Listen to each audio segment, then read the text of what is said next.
আমি অ্যাস্ট্রোলজার তন্ময় গঙ্গোপাধ্যায়। আমি আপনাদের সামনে আজকে এক বিশেষ উপায় উপাচার নিয়ে এসেছি।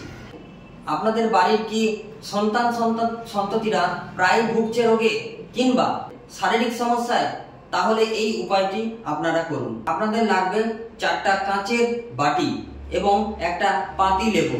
পাতি লেবুটা যেন শুকিয়ে না যায়, যেন টাটকা থাকে এবং খুব কচি যেন না হয়।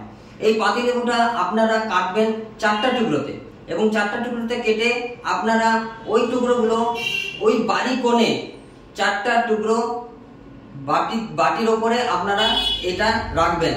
এবং এটা রাখবেন কখন? এটা রাখবেন শুক্লপক্ষের শুক্রবারে এবং 14 দিন অন্তর অন্তর এই যে পাতিলেবুটা, এই পাতিলেবু কিন্তু আপনারা চেঞ্জ করবেন।